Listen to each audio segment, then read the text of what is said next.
Tá me ouvindo? Doutora, seja bem-vinda. A palavra é toda sua. Mais uma vez, muito obrigada. E o que você precisar, eu estou aqui, tá? Eu vou mutar o meu É joia. microfone.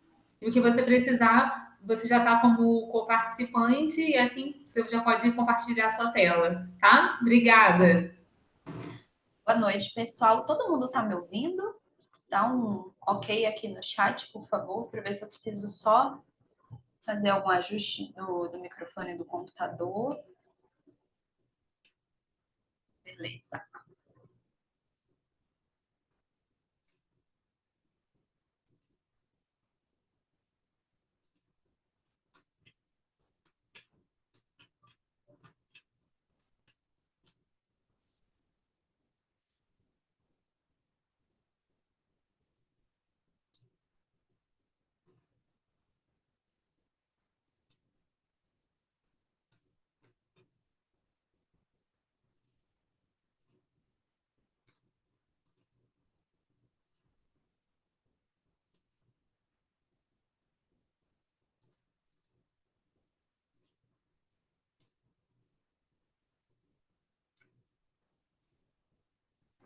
Bom, pessoal, boa noite. Meu nome é Heloísa. Eu sou médica veterinária, trabalho com cardiologia aqui em Niterói e no Rio de Janeiro. E é um prazer estar aqui hoje. Muito obrigada, Dani, pelo convite. É um prazer poder compartilhar um pouquinho da cardiologia com os meus colegas, futuros colegas de trabalho. Eu sei que tem gente aqui que ainda está estudando. E essa é uma oportunidade incrível que a Tudo de Vet dá para todos nós, médicos veterinários, que é aprender. Então, espero que vocês aproveitem, tá? Hoje a gente vai falar sobre doença mixomatosa valvar mitral crônica, que é o nosso carro-chefe na cardiologia de pequenos animais. Vamos lá. Também conhecida como... Peraí. Vocês conseguem ver o laser, gente? Tá todo mundo vendo? Alguém fala o microfone comigo. Dá sim. Tá bom, tá bom. Então, a gente tem alguns sinônimos para essa doença. Doença degenerativa valvar mitral crônica ou doença valvar mitral crônica, degeneração mixomatosa mitral. E a mais conhecida é a endocardiose de mitral. Mas hoje o termo mais atual é doença mixomatosa valvar mitral crônica. Em alguns momentos eu vou falar doença valvar mitral crônica, endocardiose de mitral, é tudo a mesma coisa, tá? Não sei se vocês sabem, mas só um minutinho, Dani. Só tirar aqui que eu não estou vendo meu próprio slide. Eu não sei se vocês sabem, mas 10% dos cães que são atendidos em uma clínica veterinária, eles possuem alguma cardiopatia. E desses 10% desse volume, 75% apresentam doença mixomatosa valvar mitral crônica. E o que é essa doença, Elô? É uma doença que acomete o aparelho atrioventricular esquerdo, podendo também acometer o lado direito, tá? Essa é uma imagem bastante didática. Aqui no laser, eu estou mostrando para vocês uma representação do ventrículo esquerdo de um cão. A gente rebateu aqui parte dessa musculatura para poder ver o que tem dentro. Então, aqui a gente tem dois folhetos da válvula mitral. A gente tem um folheto que a gente chama ele de anterior occipital e posterior ou parietal. Esses dois folhetos aqui da válvula mitral, eles estão inseridos no ânulo da válvula mitral. Essa válvula, ela se prende através de cordoalhas tendíneas, que são essas estruturas que eu estou passando o laser aqui, no músculo papilar, que é uma projeção de músculo do ventrículo esquerdo. E a função dessas cordoalhas é limitar o movimento da válvula, senão a válvula vai lá para dentro do átrio na hora que ela tem que fechar. Então, na hora que o ventrículo esquerdo contrai, a função da válvula é fechar, é um folheto encostar no outro, para que o sangue não volte lá para o átrio e ele vá todo para o corpo, tá? Aqui a gente tem uma outra representação bem legal, onde a gente consegue ver aqui, né, o átrio direito, aqui é ventrículo direito e artéria pulmonar. A gente vê aqui a válvula tricúspide, do outro lado aqui a gente tem a válvula mitral, o átrio esquerdo, e aqui a gente consegue ver bem aqui, ó, septo interventricular, parede livre do ventrículo esquerdo e parede livre do ventrículo direito. Perceba que a parede livre do ventrículo esquerdo ela é sempre mais musculosa, ela é sempre mais robusta do que o ventrículo direito, porque aqui a gente está numa câmara de alta pressão, por isso que o nosso ventrículo esquerdo ele é sempre mais robusto, tá?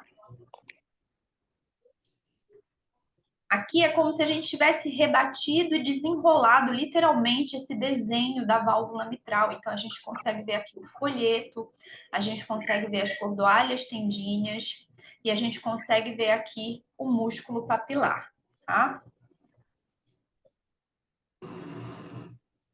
Quem são os nossos pacientes? Normalmente cães de pequeno e de médio porte. Tá? Machos são mais acometidos, mas a gente vê bastante animal de grande porte com.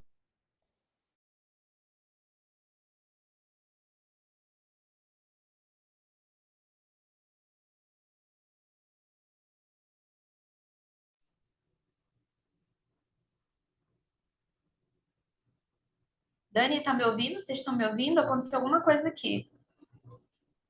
Não, tô te ouvindo, tô te ouvindo. Tá bom. Então, a gente costuma ver a doença com maior frequência em animais de pequeno e médio porte, mas animal de grande porte também costuma ter, tá?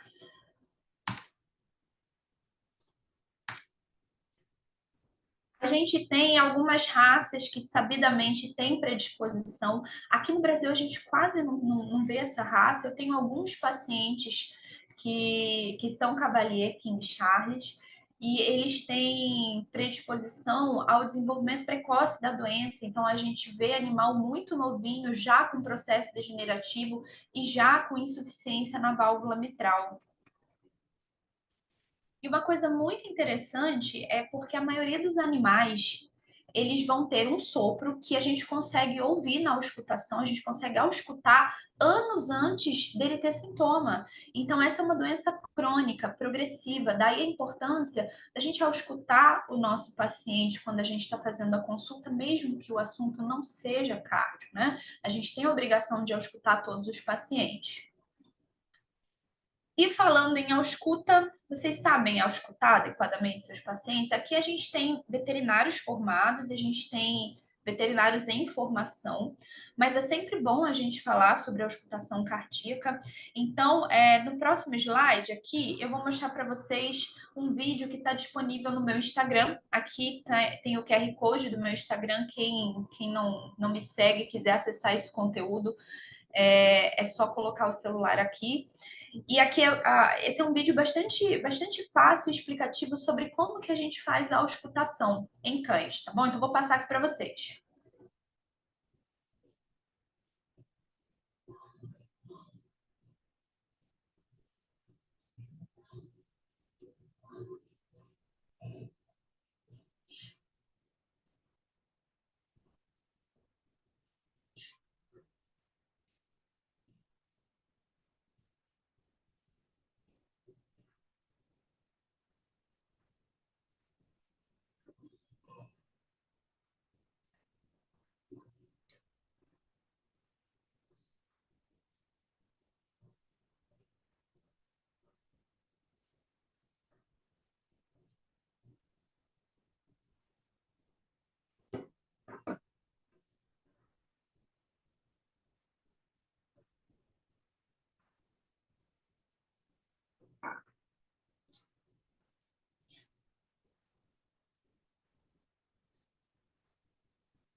Bom, eu não sei se vocês vão conseguir ouvir o som, mas por que que a gente busca fazer a auscultação no nosso paciente, né?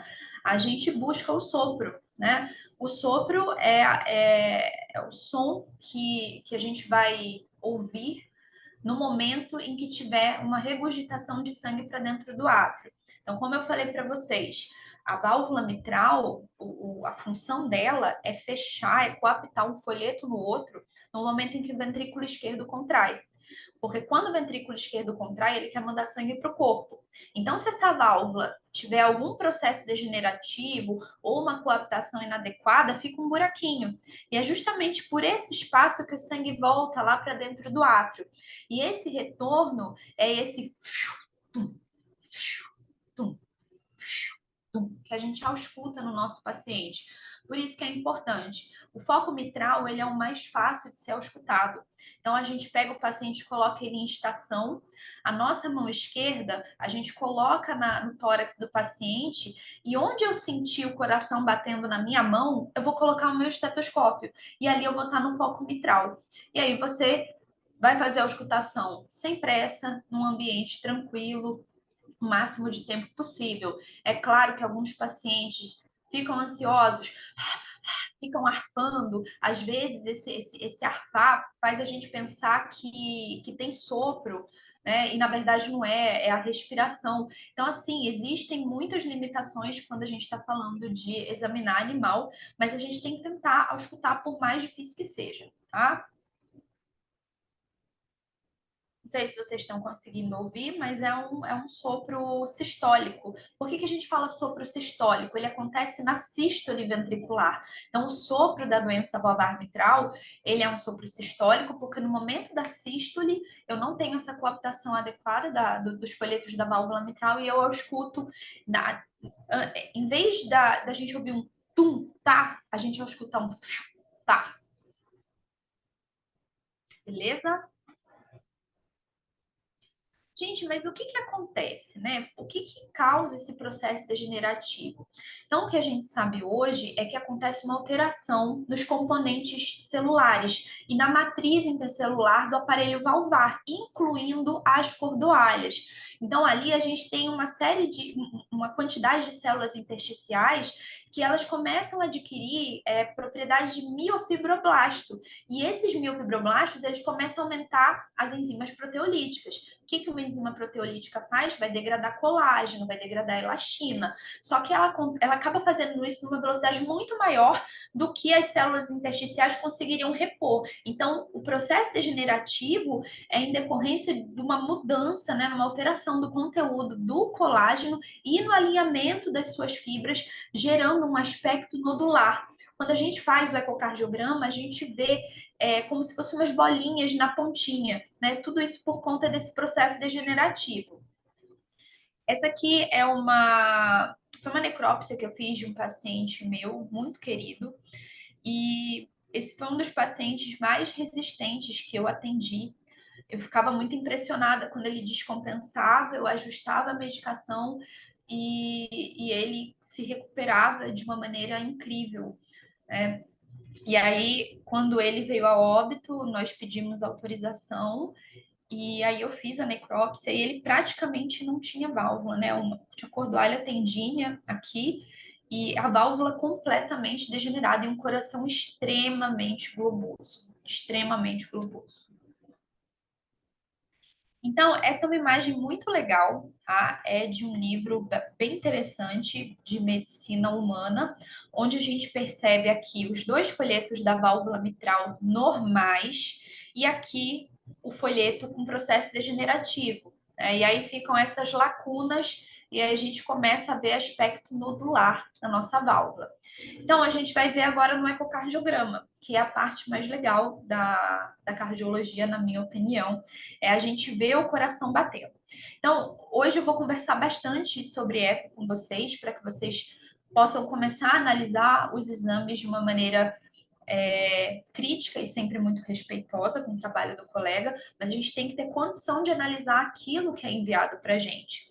Então, esse aqui é um corte que a gente chama de apical 4 câmaras. Por que é apical? Porque eu vejo super bem o ápice do ventrículo, né?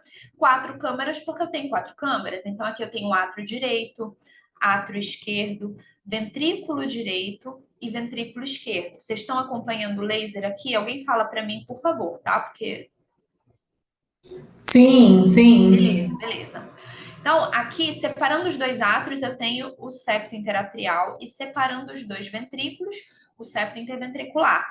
Aqui eu tenho a parede livre do ventrículo esquerdo. Desse ladinho que quase não está aparecendo, a parede livre do ventrículo direito. E aqui eu tenho a válvula mitral, que separa o átrio esquerdo do ventrículo esquerdo, e aqui a válvula tricúspide.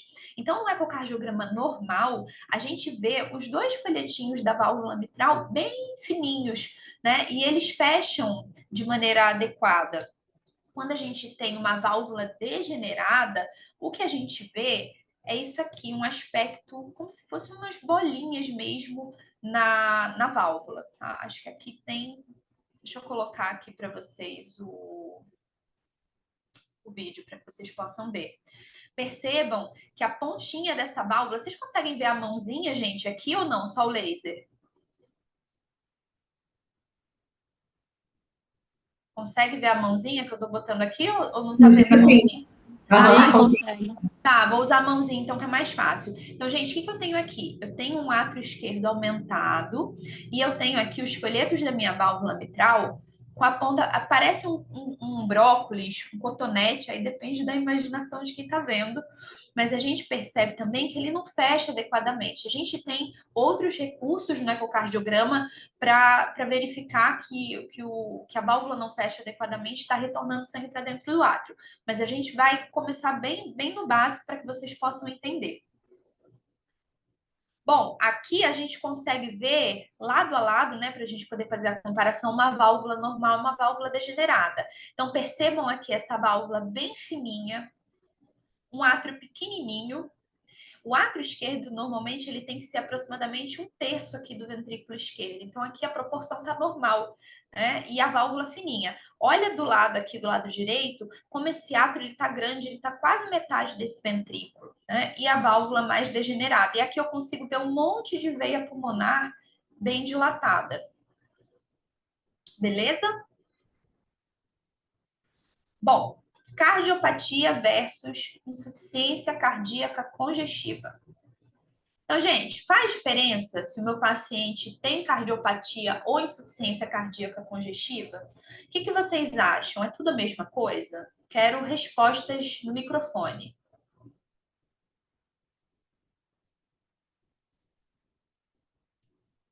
Cadê o povo? Ninguém vai falar comigo?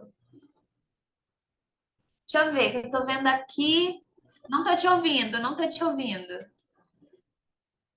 iPad 2. Seu nome tá como iPad. O pessoal tá escrevendo na mensagem. Você Chat? consegue ver Ah, embaixo? beleza. Cadê o chat, então? Eu tô bem enrolada aqui com esse aplicativo. Cadê? Faz. Muito bem, faz. Com certeza faz, né, gente? Claro, Márcia, faz toda a diferença. E qual que é a diferença, gente, entre um paciente que tem cardiopatia e insuficiência cardíaca congestiva? Então, cardiopatia é uma alteração morfológica no coração. Então, é um defeito que aquele coração apresenta, mas que não altera a função cardíaca. Quando o coração fica insuficiente, aí eu vou dizer que tem congestão, né? Insuficiência cardíaca congestiva. É uma consequência, né? O defeito ele vai se perpetuando, de modo a gerar uma congestão dentro do meu átrio esquerdo, e aí a pressão dentro das veias pulmonares começam a aumentar, e isso acaba culminando no edema pulmonar cardiogênico, né? Ou, de repente, se a gente estiver falando do lado direito, porque a gente já viu que essa doença, ela acomete também o lado direito, a gente tem os processos de efusões, tá? Bom, eu quero explicar para vocês como que acontece a insuficiência cardíaca congestiva. Isso é importante, mais importante do que a gente decorar protocolos de tratamento é a gente entender como que isso acaba acontecendo no organismo, porque uma vez que eu entendo, eu sei exatamente o momento de fazer a intervenção, tá? Então, a gente vai relembrar aqui uma coisa muito importante, e a gente fala de cardio, todo mundo só pensa o quê? Em bomba cardíaca, ninguém pensa em mais nada. Mas o sistema cardiovascular, ele é um sistema muito complexo, que envolve não só a bomba, mas todos os vasos do coração. E a principal função do sistema cardiovascular é a função de transporte. É através do sangue que são entregues ao organismo, são entregues oxigênio, nutrientes, glicose, hormônios. Então, perceba, se eu tenho uma bomba cardíaca adequada, todas as minhas células vão receber através do sangue tudo aquilo que elas precisam para sobreviver.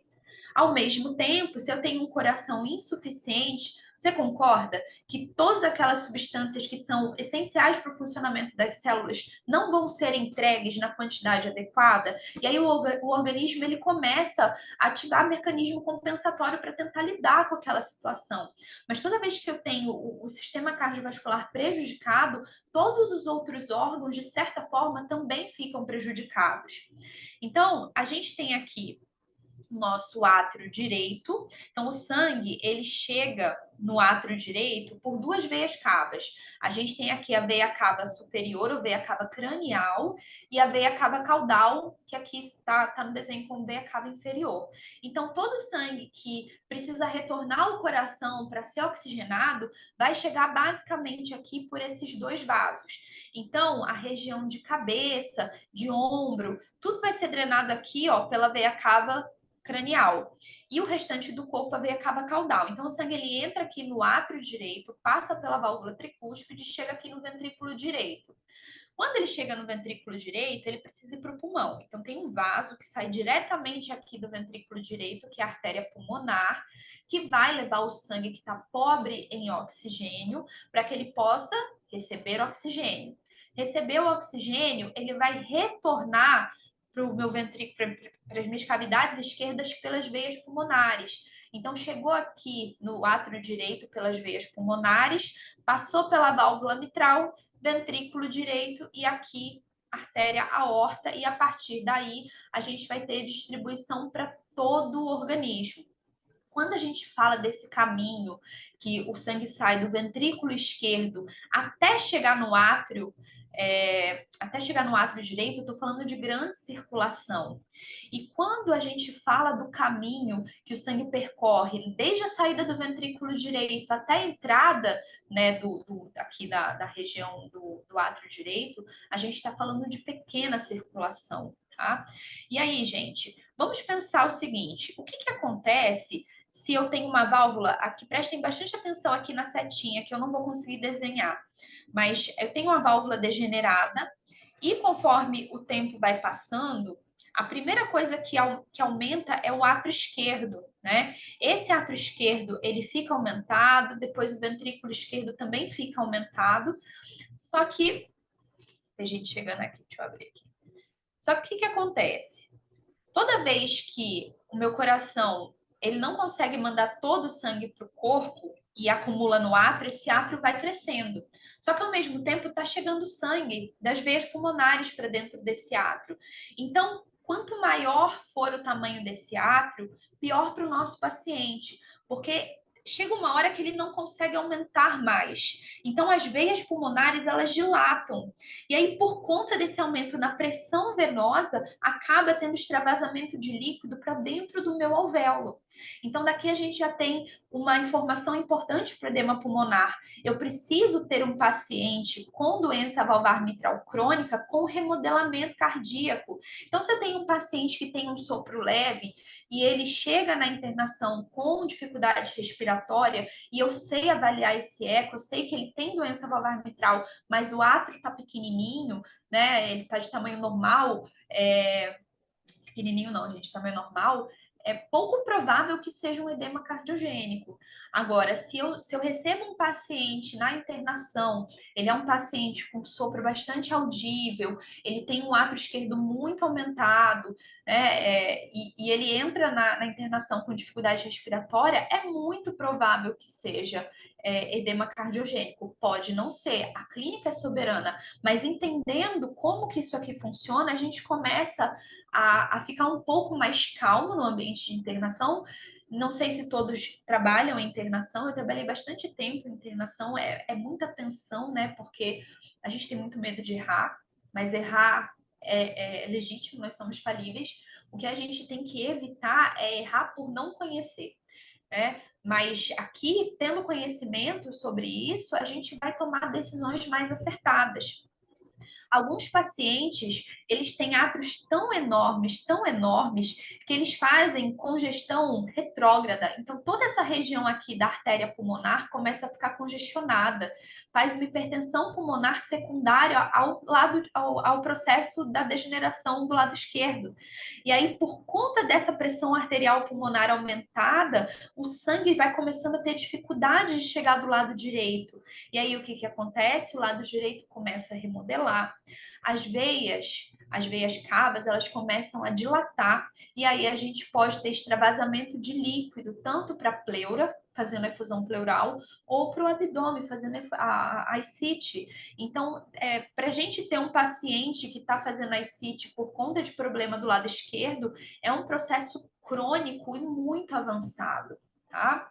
Então, cães, veja bem, cães, porque gato, o esquema é totalmente diferente, mas normalmente os cães fazem edema pulmonar por conta do lado esquerdo alterado e a ascite, efusão pleural, por conta do lado direito, tá? E essa é uma imagem bem interessante, porque a gente vê os alvéolos cheios de líquido, né? Isso explica por que o cachorro tosse, né? Por que a gente tosse quando a gente está doente? Então, quando eu estou gripada, eu tenho muita secreção no meu pulmão, a tosse é um mecanismo para fazer expulsar essa secreção. Por isso que o cão, quando ele está com início de edema, ele tosse, ele está tentando tirar o líquido de dentro do pulmão dele, tá? E aí, gente, você pensa, eu tenho líquido no meu pulmãozinho.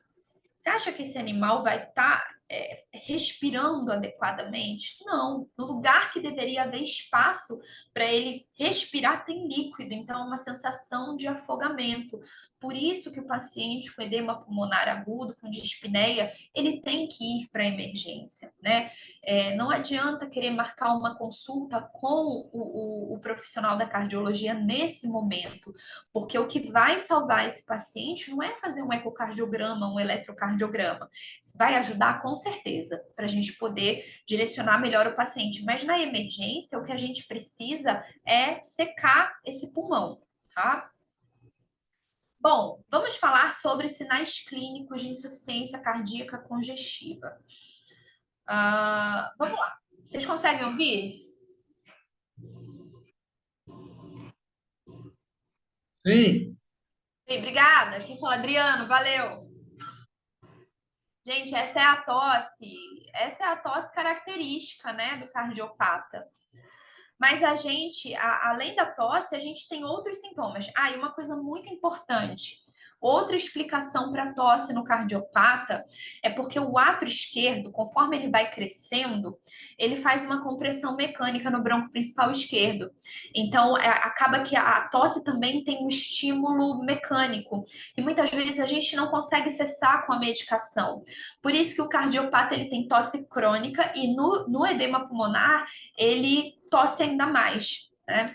Por que o paciente cardiopata, né, ou com a doença valvar mitral crônica, com ICC, ele cansa? Ele não tem energia, né? Então, o oxigênio não está sendo entregue para as células, a todos os substratos para a produção de energia, eles não estão chegando na quantidade adequada, porque lembra, o sistema circulatório ele é um sistema de transporte. Por que o paciente desmaia?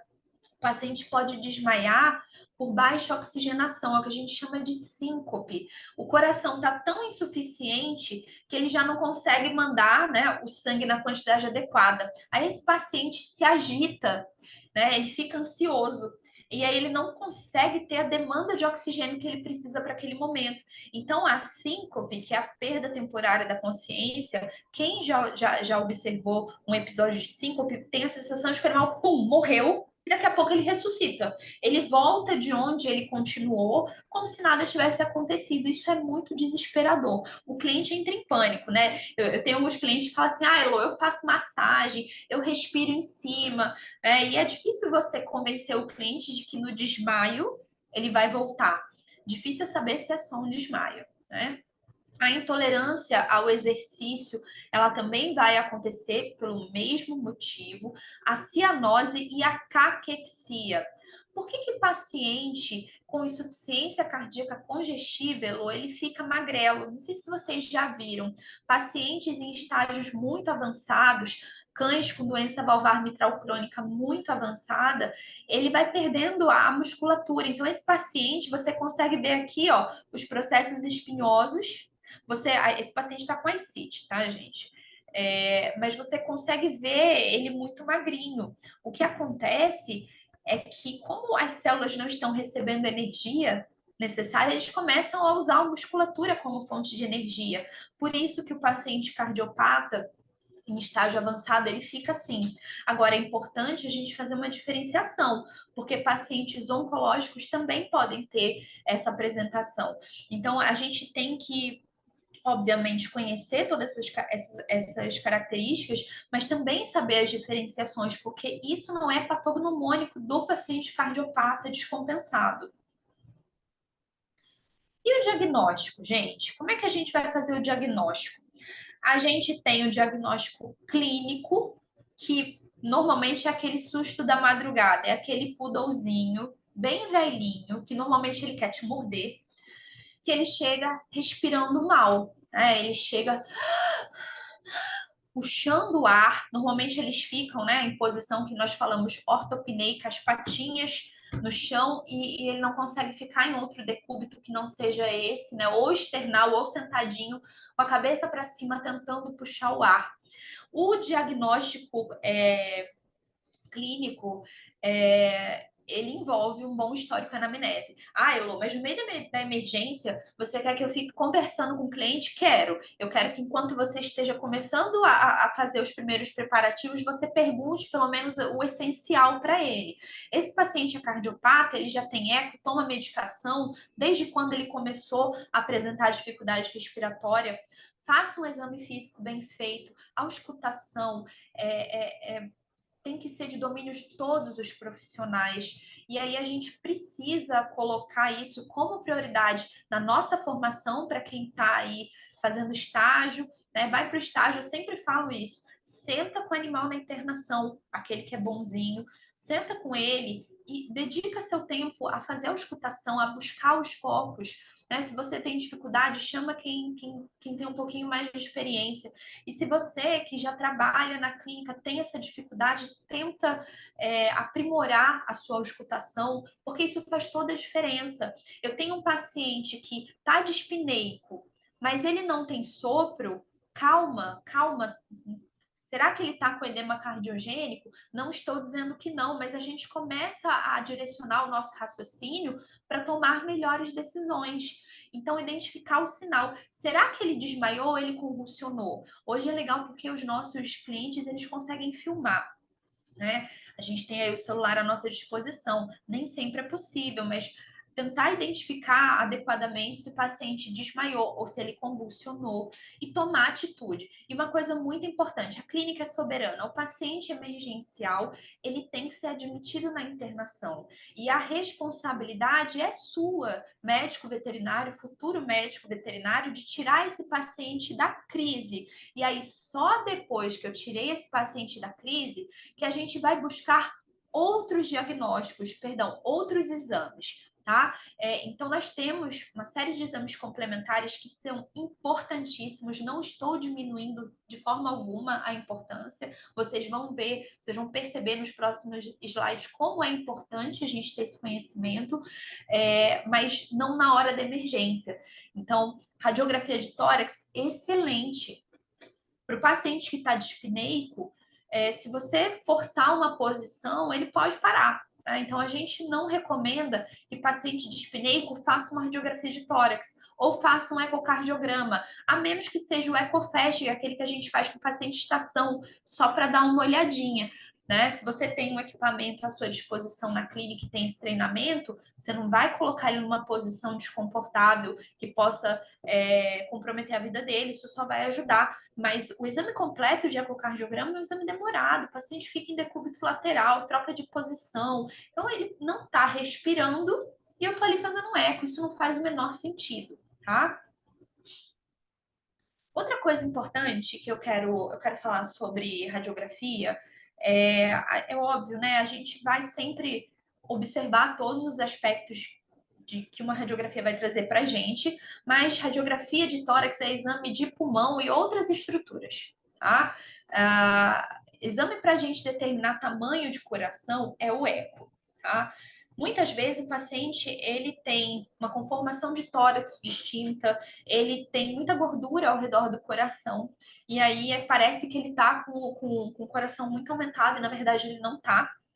Às vezes, o posicionamento, se a coluna não estiver certinha, se ele virar um pouquinho para a direita ou para a esquerda, pode parecer que ele tem um aumento, né, desses lados, dessas cavidades. Então, é óbvio, né? Um coração muito aumentado é evidente, a gente vai perceber. Mas pequenos aumentos tem que pedir eco para ter certeza se ele realmente está aumentado ou não, tá? Bom, e aí entra uma parte extremamente importante da cardiologia, que é o ecocardiograma, o estudo ecocardiográfico. É muito importante que todos saibam avaliar as bases de um exame ecocardiográfico. A gente hoje faz isso com a ultra, né? A gente sabe avaliar uma ultra, a gente olha imagem, a gente busca medida. Então, por que com a cardio a gente não vai fazer isso? Eu vou mostrar para vocês que é muito mais simples do que parece. O exame ecocardiográfico é um exame que vai utilizar basicamente ondas sonoras para gerar uma imagem em um determinado corpo. Então, esse aqui é um equipamento de ecocardiografia, esse aqui é o meu equipamento, o equipamento que eu uso. E a gente, através desse equipamento, a gente consegue, não só desse, mas qualquer um, mas esse é o meu, a gente consegue ter isso, essa qualidade de imagem, esse detalhamento para que a gente possa ter um diagnóstico adequado. Como é que isso acontece?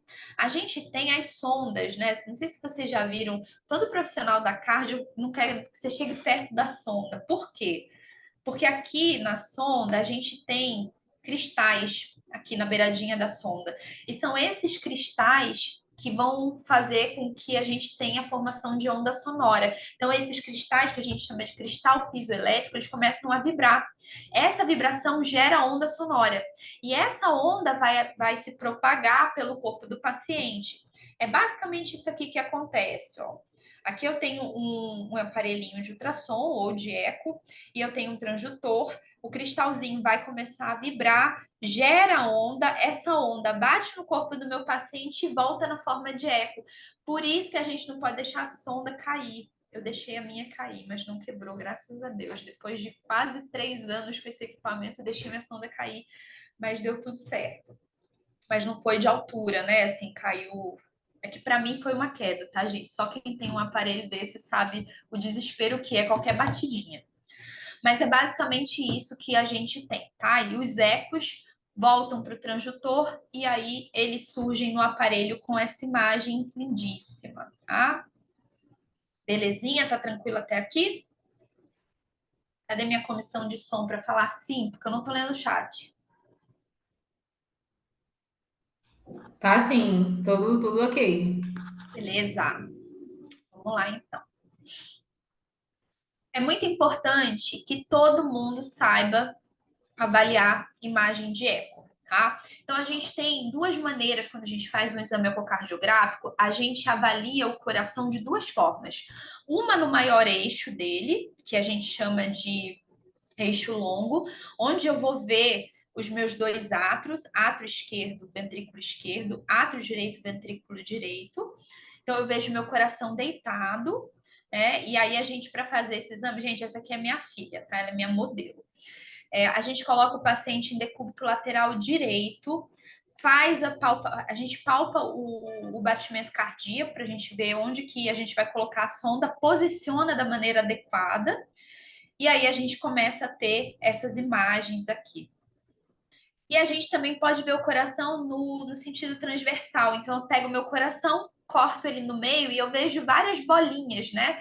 Quem tem o hábito de acompanhar exame ecocardiográfico, vê essas imagens redondinhas. Eu adoraria poder falar de todas as imagens para vocês, mas a gente vai falar do que mais importa para a gente, né, na doença valvar mitral. Quando a gente está fazendo os cortes transversais, dependendo de como eu vou angular a minha mão, eu tenho vários planos. Então, eu tenho plano apical, plano papilar, plano cordal, plano mitral, plano aórtico e plano pulmonar.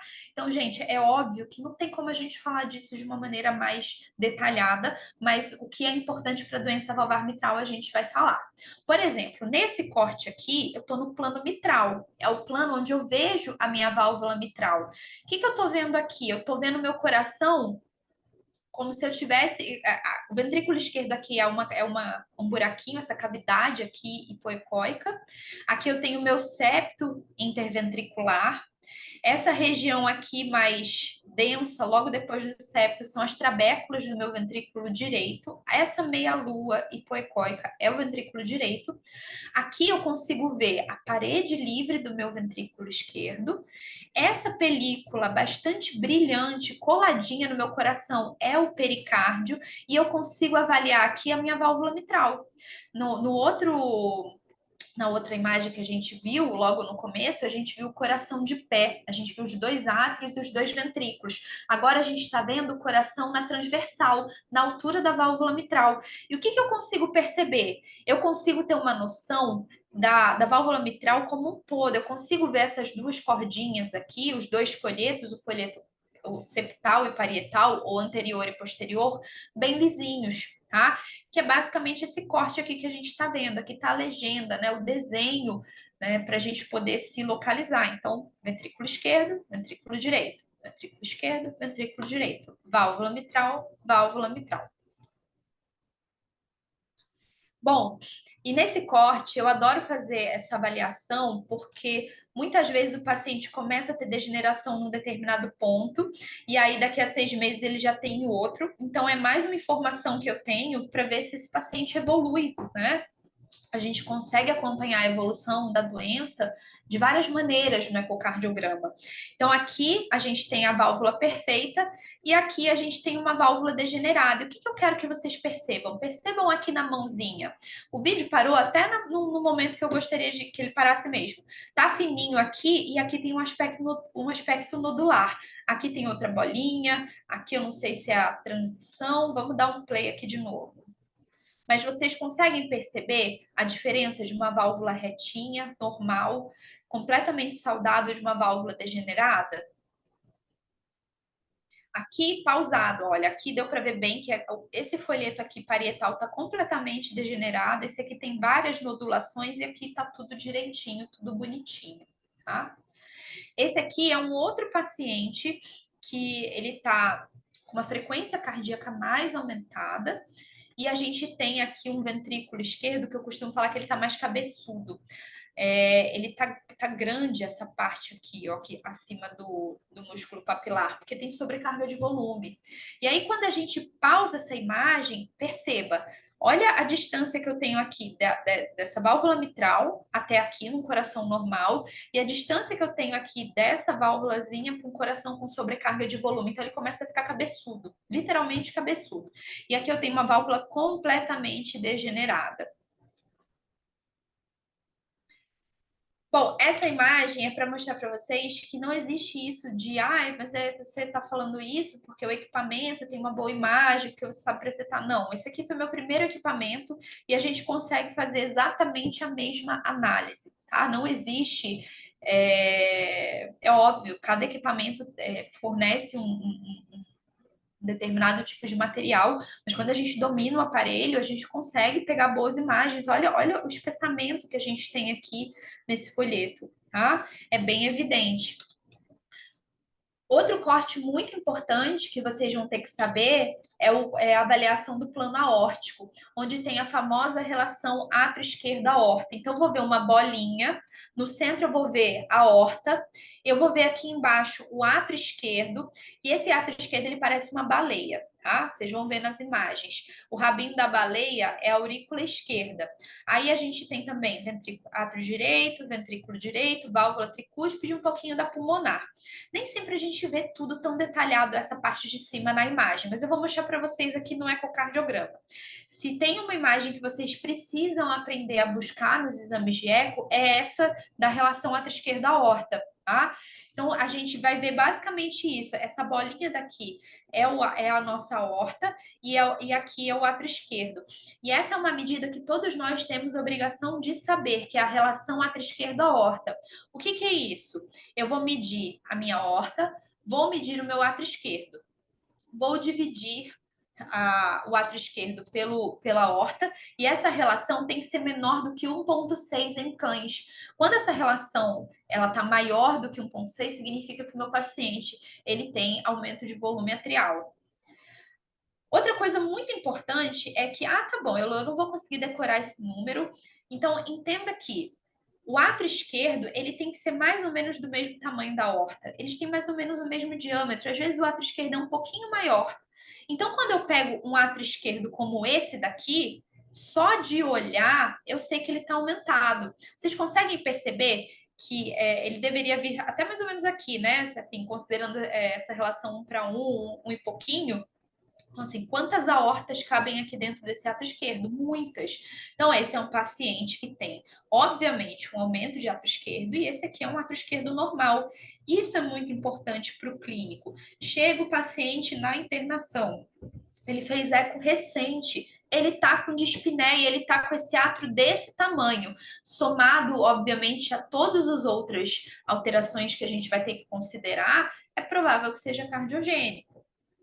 Aqui a mesma coisa, aqui no aparelhinho antigo, ó, dá para ver tudo bem direitinho, tá? Então aqui um átrio esquerdo normal, um átrio esquerdo aumentado. E agora a gente vai ver o coração de uma maneira que a gente está mais acostumado, né? Que é ver os dois átrios e os dois ventrículos, que é no decúbito lateral esquerdo. Então, a gente deita o paciente em decúbito lateral esquerdo para fazer esse corte. E aí, a gente vai ver os dois átrios embaixo e os dois ventrículos em cima. A anatomia a gente já viu, né? Ali logo no primeiro slide. E a gente vai ver mais um pouquinho aqui na frente. Então, o que a gente percebe aqui? Átrio esquerdo, átrio direito, ventrículo esquerdo, ventrículo direito. Válvula mitral normal, válvula tricúspide normal. Agora, repare, gente, a diferença. Aqui eu tenho uma leve degeneração na pontinha dessa válvula e aqui eu tenho uma super degeneração.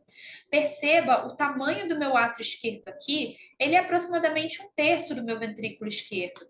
Esse átrio esquerdo aqui talvez seja maior do que o meu ventrículo esquerdo.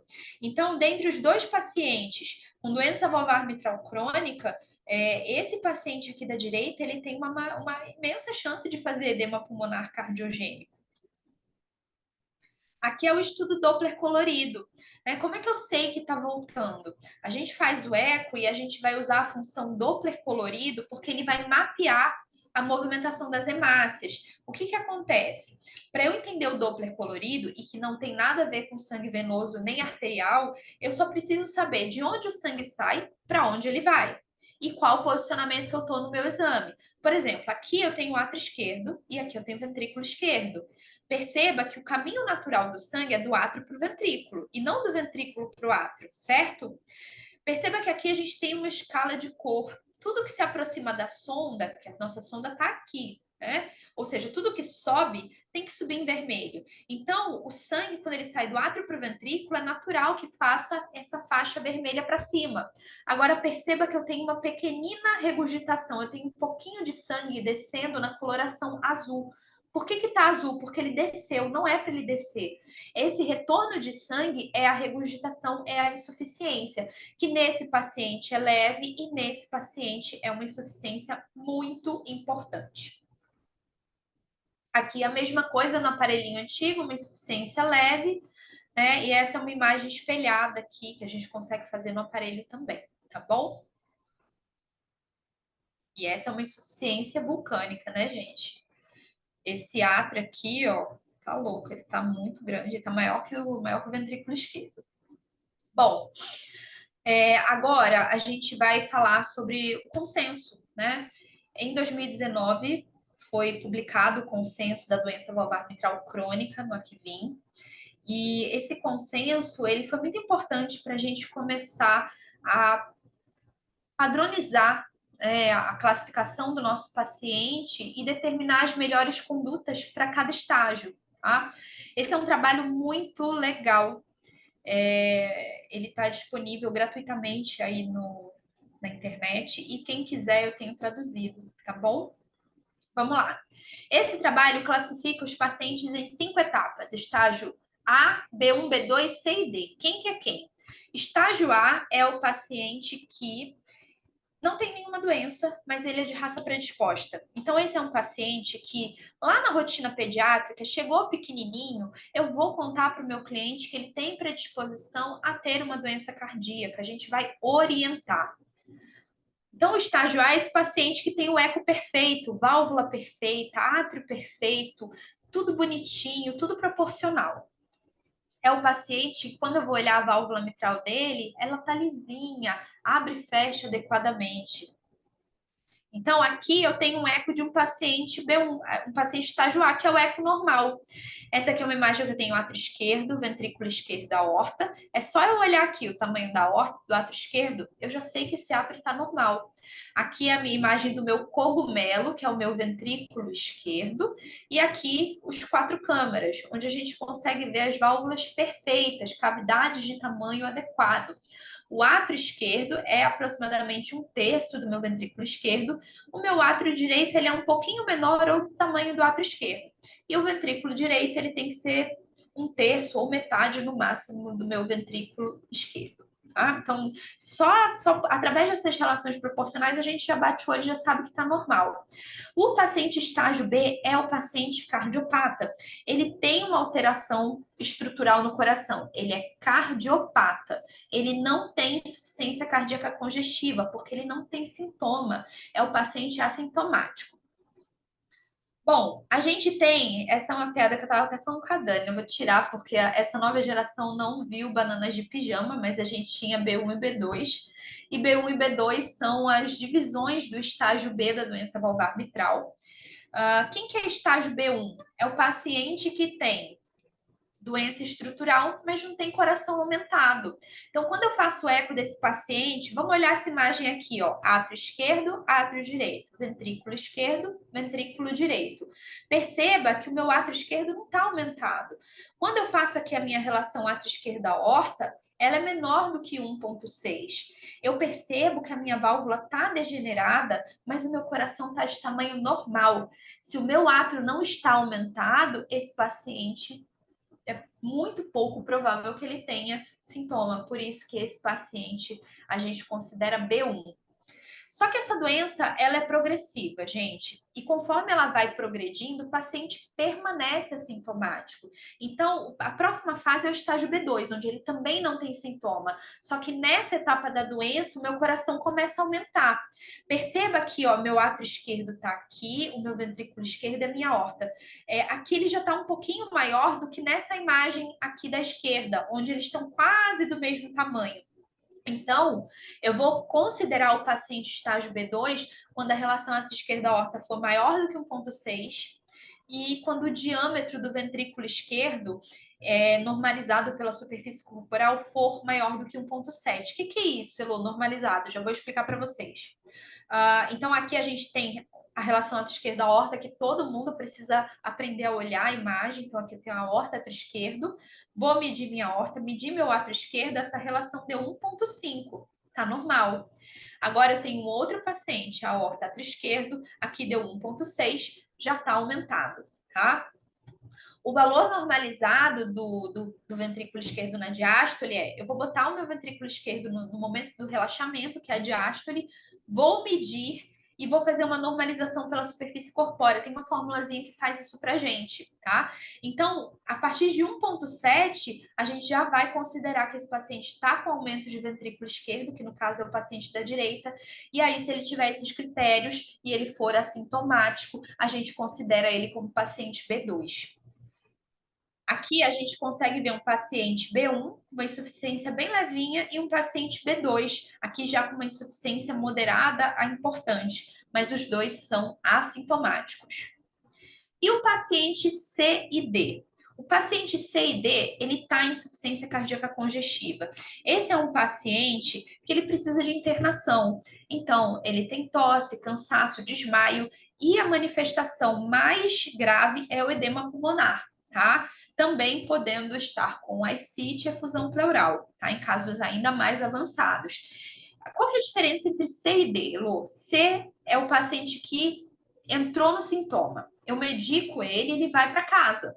O paciente D, ele começa a recidivar. Eu ajusto a medicação, ele volta.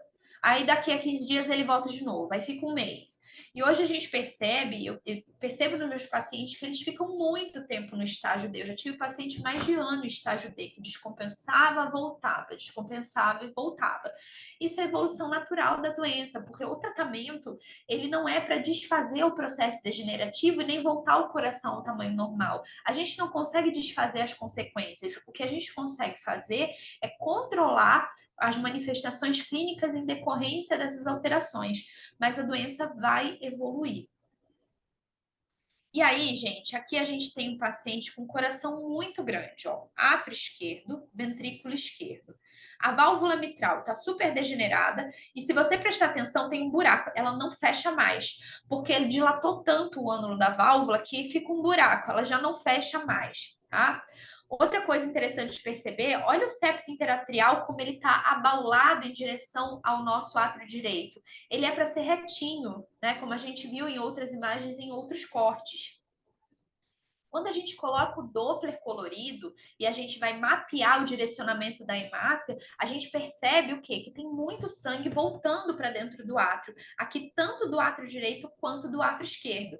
Perceba que a coloração azul, ela ocupa todo o meu átrio esquerdo e todo o meu átrio direito. Essa é uma insuficiência importante. Aqui eu tenho uma outra imagem, onde eu tenho átrio esquerdo, ventrículo esquerdo e aorta. Primeira coisa, tamanho da aorta, tamanho do átrio esquerdo. Cabe uns 2 ou um pouquinho mais, umas duas e meia aortas aqui. E bastante sangue voltando para dentro desse átrio. Quando a gente faz o corte transversal, na altura da válvula mitral, eu vejo essa válvula bastante espessada, eu vejo esse ventrículo bastante dilatado. E o meu átrio esquerdo da aorta bastante aumentado, tá? Aqui vamos ver o apical, ó, átrio esquerdo, ventrículo esquerdo, válvula mitral extremamente degenerada e aqui a insuficiência importante, né? Aqui é um apical duas câmaras, eu não estou vendo muito bem o lado direito. Esse corte é proposital, tá? Em algumas situações tão extremas, a gente pode ter a ruptura de uma membrana. Na vida embrionária, a gente tem um orifício, né, no septo interventricular que separa, que é normal, né, na vida embrionária, e quando o animal nasce, isso está fechado.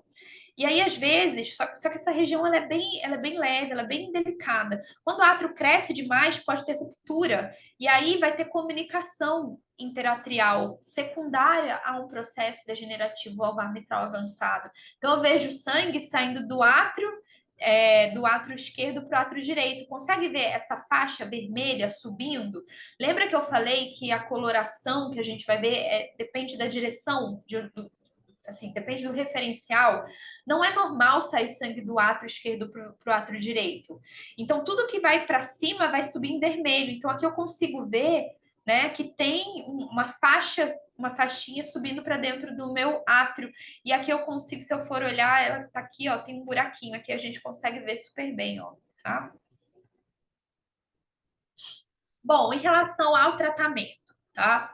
Gente, eu não vou passar protocolos para vocês. Eu recomendo que todos leiam o consenso, porque ele vai falar de uma maneira bastante ampla tudo que eu estou tentando resumir para vocês.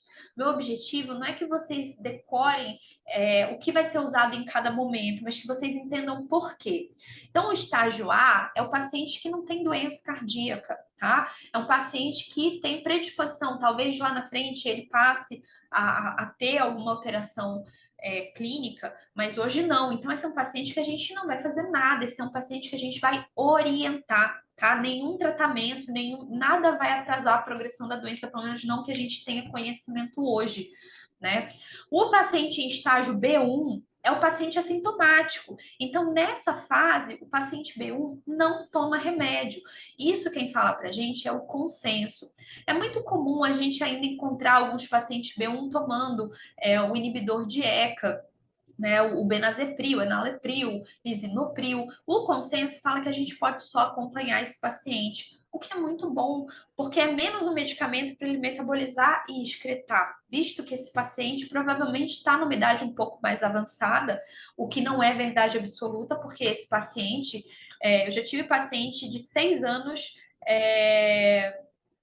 paciente de 6 anos com ICC, tá? Um shih tzu. Eu quero consenso, dá até taquicardia, calma, vai dar tudo certo, vou te mandar o consenso. O paciente B2 é aquele paciente que ele tá sintomático, mas o coração já aumentou.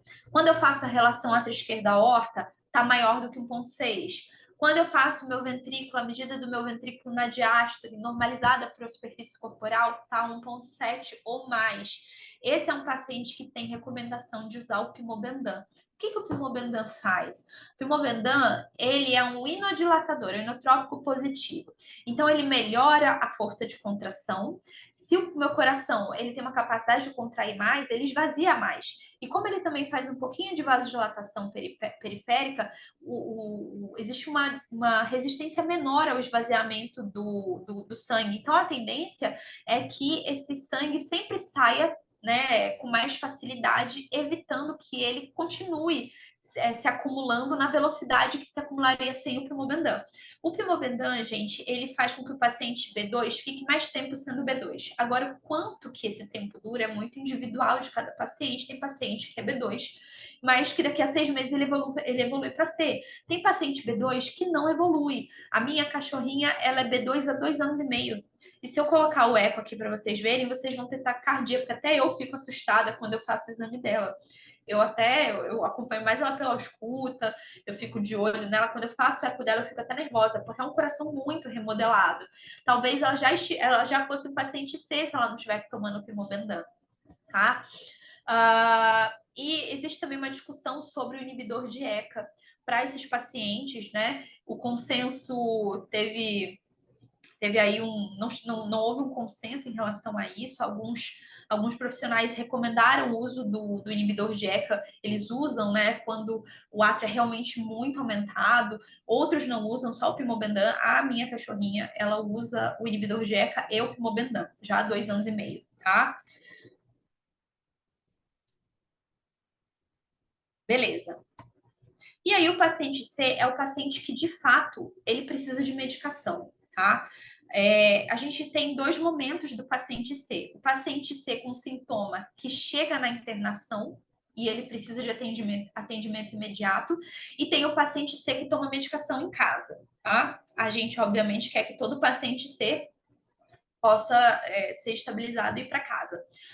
A droga de eleição para a gente literalmente secar os pulmões, né? É a furosemida. A furosemida, ela é um diurético de alça, então ela diminui o que a gente chama de pré-carga. Pré-carga é o volume que chega no nosso coração, tá? Quando o animal começa a descompensar, ele já ativou mecanismos que fazem com que ocorra aumento de retenção de sódio e água, aumenta o volume circulante, que é ativação do sistema renina-angiotensina-aldosterona. E isso faz com que o excesso de volume se acumule nesse coração. Então, quando a gente usa o diurético, a gente promove a diurese e a gente dessobrecarrega o sistema cardiovascular com excesso de volume. A tendência é que esse pulmão seque. Prestem muita atenção, porque você não precisa entrar com uma dose, uma dose assim, cavalar de diurético para um paciente que nunca tomou medicação, por exemplo. Começa devagar, o consenso fala de 2 miligramas quilo intramuscular, ou perdão, IV, mas também pode ser intramuscular, tá no consenso, e depois fazer a cada hora. 2 miligramas quilo até melhorar o sintoma. E como é que eu sei, Elo, que melhorou? Ausculta, vê se o esforço respiratório melhorou, se ele não está cianótico, tá? Então, a furosemida é muito importante. Também tem recomendação de Primobendan nessa fase. É óbvio, se o paciente estiver entubado, você não vai conseguir fazer via oral, mas como ele melhora a força de contração, ele ajuda o coração a expulsar o sangue do coração numa quantidade maior, então acaba acumulando menos. Né? Então é importante sim que na fase C, no paciente hospitalizado, você tenha Primobendan na sua internação. O oxigênio sempre oxigênio, tá? Em muitas situações você vai ter que drenar o tórax, você vai ter que drenar o abdômen. E a gente assim precisa ter esse entendimento de que se não drenar, o diurético não vai tirar, tá? O diurético ele não é solvente de efusão, tá? Parece uma piada, mas não é. Ele não é solvente de efusão. A gente precisa ter essa consciência. Ah, mas eu tenho medo de furar. Gente, não vai morrer por causa de uma agulha. Vai morrer se você não drenar e não aliviar esse pulmão, né? Essa cavidade pleural, perdão, essa barriguinha. Então você vai ter que se preparar para poder fazer quando for necessário. E sedação, que na minha opinião é um ato de humanidade. Você imagina, não sei se vocês já já tiveram dificuldade respiratória, mas eu já tive e eu fui parar no hospital com muita angústia. E quanto menos você respira, mais desesperado você fica. Aí você imagina o cachorro que chega ali, ele já tá fora do ambiente dele, ele já não respira, e ele. Quanto mais a situação se perpetua, pior ele vai ficando. Então, na minha opinião, a gente tem que sedar. O consenso fala de butorfanol, eu coloquei a dose aqui para vocês, mas também fala de morfina, de acepran, as doses estão no consenso, leiam, tá? Mas Elô, eu tenho medo de fazer uma sedação e ele virar óbito. Se você fizer uma sedação inadequada, provavelmente sim. Pode acontecer mesmo você fazendo a sedação certinho? Pode, mas a gente tem que tomar a decisão às vezes, porque o animal fica muito angustiado. Eu falo muito isso para gato, né? Chega gato, eu quero sedar todos os gatos para tudo, para exame, para internação, porque realmente é muito desesperador você não conseguir respirar, tá? Em relação ao uso do IECA, né, na internação, a gente não tem evidência de que na internação ele vai tirar o paciente da crise mais rápido, tá? Então, na verdade, a gente pode não usar, tá? Fiquem tranquilos, não fiquem desesperados para já dar um inibidor de ECA para o paciente C que está ali na hospitalização. Foca em dar o diurético, manter uma fonte de oxigênio, fazer uma sedação adequada. É claro, tem casos que a gente vai precisar de muito mais do que isso, né? O paciente estágio D é um paciente que precisa de muito mais, precisa de dobutamina, às vezes ele precisa de outras medicações, às vezes está em 2, 3 bombas de infusão. Mas o básico é esse que a gente tem que saber, tá bom? Essa é a quantidade de remédio, né, que a gente acaba prescrevendo para um paciente da fase C. Então, a furosemida. A torazemida a gente usa quando o paciente começa a ficar resistente à furosemida. É um diurético de alça também, mas ele é 10 vezes mais potente que a furosemida. Então, quando a gente percebe que o paciente começa a não responder, ele está descompensando, e eu já cheguei numa dose alta de furosemida por dia, a gente troca para torazemida. O inibidor de ECA, que ele inibe a enzima conversora de angiotensina. Esse é um mecanismo que acaba sendo ativado toda vez que cai o débito cardíaco. A gente tem liberação de renina, que ativa o sistema renina-angiotensina-aldosterona, que vai fazer com que ocorra retenção de sódio, liberação de hormônio antidiurético, tudo para reter líquido, para aumentar a pressão. Então, esse é um mecanismo muito bom, só que conforme o tempo vai passando, ele começa a perpetuar a insuficiência cardíaca congestiva, por isso que a gente usa o inibidor de ECA, tá? A espironolactona, o Primobendan, a dieta e o ômega 3 a gente considera também nessa fase. O paciente estágio D é o recidivante, é o paciente que eu ajusto a medicação, ele volta. Ele chega na internação, ele tem queda de pressão, porque ele está com a bomba cardíaca tão insuficiente, né? Ele já está tão congesto que muitas vezes ele não consegue nem bombear sangue adequadamente para o corpo. Então, ele está hipotenso, ele está com edema. esse é um paciente que precisa de tratamento intensivo. É óbvio, a gente sabe que nem todos os locais estão preparados para colocar um paciente no respirador, porque é um equipamento caro, exige um treinamento bastante específico, né? Trabalhar com ventilação mecânica, mas é uma realidade na nossa profissão e a gente precisa se atualizar para a gente começar a colocar isso em prática e tentar salvar os nossos pacientes quando possível, né? O estágio D é um ajuste sem fim, gente. É ajustar furosemida, ajustar torazemida. Eu já tive paciente que eu coloquei furosemida e torazemida, ajusta espironolactona, ajusta pimobendan, entra com alodipino. Alodipina é bloqueador de canal de cálcio. E a gente usa para paciente que está hipertenso. Mas elô, a pressão do cardiopata, ela não é mais para normotensa e para hipotensa, sim. Mas quando eu faço essa vasodilatação, é menos resistência para o meu ventrículo ejetar sangue. Às vezes o paciente precisa de um lodipino, às vezes ele precisa de digoxina, ele está fazendo fibrilação atrial. E a digoxina também tem uma ação de aumentar a força de contração, não tão eficiente quanto do pimobendan, mas ela também faz isso. Então, às vezes o paciente está com arritmia e aí ele fibrila, a gente vai com a digoxina, sildenafil, o paciente que está com hipertensão arterial pulmonar. Então, são muitas coisas, são muitas medicações. Leiam o consenso, ele está literalmente mastigado. Muitas vezes eu tenho dúvida do que eu vou fazer, eu sento lá, vamos ler o consenso de novo. São muitas informações, mas olha que coisa boa, né? Todo mundo ali já teve o trabalho de estudar todos os trabalhos que compõem esse consenso. A gente só tem que ler. Então, assim, está mastigado para a gente. Leiam, aprendam a buscar as informações dessa forma. Eu gostaria muito de agradecer a todos vocês. Gostaria de poder falar mais e mais. Eu falei para Dani, se deixar eu vou falar de cardio até amanhã, mas a gente precisa encerrar. Espero que vocês tenham gostado da nossa live, que vocês tenham tirado o ranço que todo mundo tem da cardio, né? Porque isso é geral. O pessoal não gosta de cardiologia, cardio é lindo, cardio é incrível. Eu vou deixar aqui para vocês os locais onde vocês me encontram, né? No Rio de Janeiro, eu estou na Tijuca, no Hospital Veterinário Tijuca. Em Niterói, eu estou Vets Clube, Provete, Rachico, Clínica Oftal, Itaipuaçu, eu estou na Recanto. Atendo outros locais também, mas esses são os locais que certamente você vai me encontrar se você precisar de mim, tá bom? Muitíssimo obrigado. Estamos agora abertos para conversar, tirar dúvidas. Ok? Oi, Elô, obrigada. A aula foi maravilhosa. Que bom. Aprendi bastante, amei. A gente vai abrir aqui para dúvidas, mas, pessoal, quem entrou depois, né, Elô, que ela já tenha começado a explicação, a gente vai disponibilizar no nosso canal do YouTube a live, então, para quem quiser assistir depois, vai ficar lá gravado, não se preocupem. Elô, eu vou pedir, se você depois puder me mandar o consenso traduzido, Ah, e o pessoal pediu, e quem se inscreveu, a gente disponibiliza o consenso traduzido e a apresentação também, a aula que você deu hoje, uma super aula. bom, que bom que vocês gostaram. E aí, quem quer perguntar? Pode perguntar. Deixa eu ver aqui se tem alguma, eu abri aqui o chat.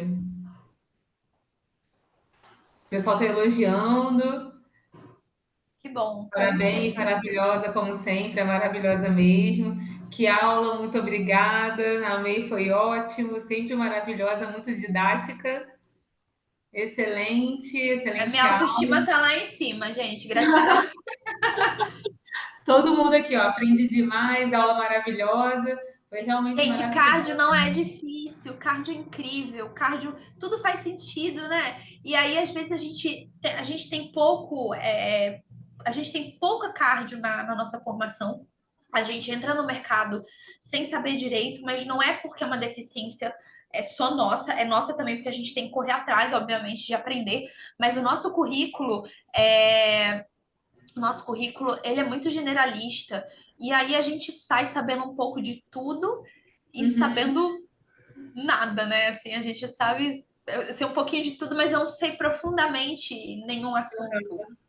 Maria uhum. Clara, Isso, digoxina e amlodipino. Bom, ó, isso. a gente tem que ter, Maria, um conceito bastante claro na nossa cabeça que o sangue, ele só se movimenta por diferença de pressão, tá? Eu vou usar um exemplo de gato, mas vai funcionar, tá, gente? Eu sei que não tem nada a ver com gato, mas eu vou usar um exemplo de gato. O gato hipertenso, o que que acontece? O ventrículo esquerdo está conectado ali com a aorta e é através desse vaso que o sangue ele vai para o organismo, tá certo? Calma, gente, calma aí, peraí, eu tô na primeira pergunta. Depois de estágio, fala comigo depois. O que que acontece? Se a minha pressão ali na horta é 120, o meu ventrículo esquerdo contrai um pouquinho mais do que 120 e manda sangue para o corpo. Se a minha pressão começa a subir, como por exemplo acontece no gato, ele vai ter que fazer muita força. Então, todo músculo que faz muita força, ele hipertrofia. Então, se eu quero ficar com bração, eu preciso puxar mais peso. E aí o meu braço cresce. A mesma coisa acontece com o coração. Então, isso é para que vocês possam entender que só vai se movimentar por diferença de pressão. Então, se eu tenho um paciente cardiopata, ele está com a pressão 100, 120, mas ele está muito congesto. Quando eu uso o alodipino, que ele vai fazer uma vasodilatação, ele vai cair um pouquinho a pressão arterial. O ventrículo esquerdo, ele vai ter mais facilidade para mandar sangue para o corpo. Então, tem menos resistência. Por isso que o paciente D, às vezes, toma amlodipino. A digoxina é um antiarrítmico. A digoxina, ela serve para, no caso da fibrilação atrial, tentar diminuir a frequência de disparo. O que é fibrilação atrial? Átrios muito grandes, eles começam a ficar com a musculatura toda esgarçada, assim dizendo, e aí a gente tem várias áreas de fibrose nesse átrio. Isso é foco de disparo de arritmia. Então, a fibrilação atrial, eu tenho muitos batimentos de origem atrial fazendo com que o meu átrio trema, literalmente. Então, por isso que a gente usa a digoxina. E a digoxina também tem uma ação que a gente fala que ela também trabalha na força de contração desse coração, menos do que o Pimobendan. Antes do Pimobendan, quando a gente queria ter a função do Pimobendan, a gente usava digoxina. Hoje a gente usa pouca digoxina, porque a dose terapêutica ela é muito próxima da dose tóxica. Então, quando a gente usa digoxina, a gente sempre toma, assim, vamos ver até onde eu consigo ir sem digoxina, mas às vezes tem que usar. E é por isso, tá? Espero ter respondido, Maria. Qualquer coisa, manda mensagem para mim no meu Instagram, tá bom? Amo cardio, gostaria de estagiar. Tem vaga para mim? Você tá em que período, Adriano? Você tá estudante? Beleza, Maria. Oi? Não tô te ouvindo. Escreve aqui.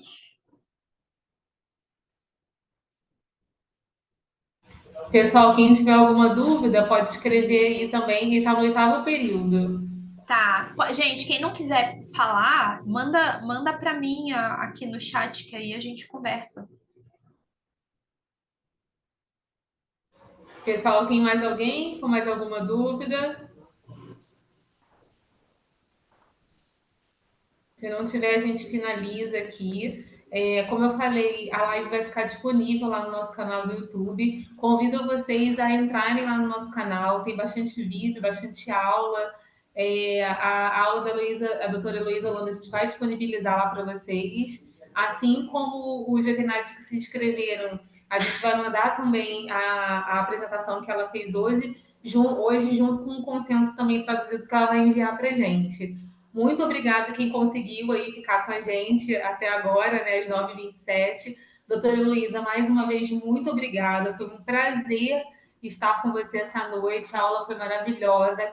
Eu que Com agradeço. certeza, todos nós aprendemos bastante. E, mais uma vez, muito obrigada pelo convite, por ter aceitado o nosso convite. Eu que agradeço. Um beijo no coração. Tá, gente? Obrigada, tá? Tchau, tchau, gente.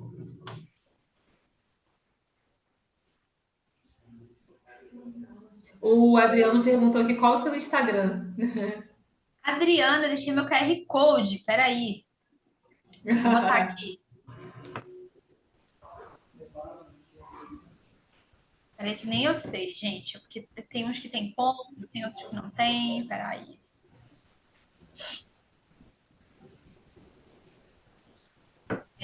V.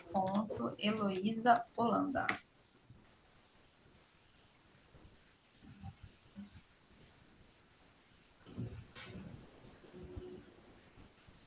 Belezinha, gente? Acho que foi, né? Respondemos todas. Obrigada mais uma vez, Elô. Beijo. Obrigada, Boa Dani, noite. gente. Um beijo, muito obrigada.